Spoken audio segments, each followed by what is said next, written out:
Auto ഓടിക്കാതെ മാസം തോറും ലക്ഷങ്ങൾ സമ്പാദിക്കുന്ന മുംബൈയിലെ ഒരു ഓട്ടോ ഡ്രൈവറെ കുറിച്ച് കഴിഞ്ഞ കുറച്ച് ദിവസങ്ങളായി സോഷ്യൽ മീഡിയയിൽ വലിയ രീതിയിൽ ചർച്ചകൾ നടന്നിരുന്നു.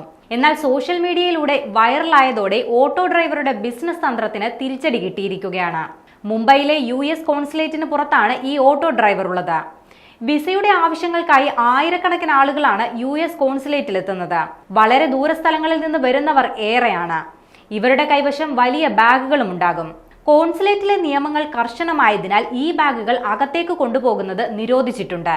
ഇവ സൂക്ഷിക്കുന്നതിനായി കോൺസുലേറ്റിന് പുറത്ത് ലോക്കർ സംവിധാനങ്ങൾ ലഭ്യമല്ല. അതിനാൽ ഇലക്ട്രോണിക് വസ്തുക്കളും രേഖകളും ഉൾപ്പെടെ സുരക്ഷിതമായി സൂക്ഷിക്കുന്നതിന് വളരെയേറെ വെല്ലുവിളികൾ ആളുകൾക്ക് നേരിടേണ്ടി വരാറുണ്ടായിരുന്നു. ഈ സാഹചര്യത്തെയാണ് ഓട്ടോ ഡ്രൈവർ ബുദ്ധിപൂർവ്വം ഉപയോഗിച്ചത്. ബാഗും മറ്റ് വിലപിടിപ്പുള്ള വസ്തുക്കളും സൂക്ഷിക്കുന്ന സംവിധാനം ഈ ഓട്ടോ ഡ്രൈവർ ആരംഭിച്ചിരുന്നു. 1000 രൂപയാണ് ഒരാളിൽ നിന്നും ഈ ഓട്ടോ ഡ്രൈവർ വാങ്ങിയിരുന്നത്. ലെൻസ്കാർട്ടിന്റെ പ്രോഡക്റ്റ് ലീഡർ രാഹുൽ രൂപാണിയാണ് ലിങ്ക്ഡിനിലൂടെ ഈ ഓട്ടോ ഡ്രൈവറെ സൈബർ ഇടത്ത് പരിചയപ്പെടുത്തിയത്.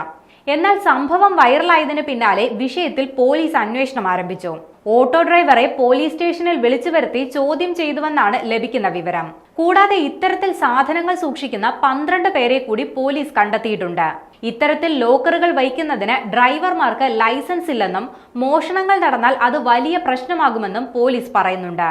സംഭവത്തിൽ പോലീസ് ഇതുവരെ കേസ് രജിസ്റ്റർ ചെയ്തിട്ടില്ല. പക്ഷേ ലോക്കർ സേവനം ഓട്ടോ ഡ്രൈവർ നിർത്തിയെന്നാണ് നിലവിൽ പുറത്തുവരുന്ന റിപ്പോർട്ട്. ഡ്രൈവർക്ക് യാത്രക്കാരെ കൊണ്ടുപോകാൻ മാത്രമേ ലൈസൻസ് ഉള്ളൂവെന്നും ലോക്കർ സൂക്ഷിക്കാൻ ലൈസൻസ് ഇല്ലെന്നുമാണ് പോലീസ് വ്യക്തമാക്കുന്നത്.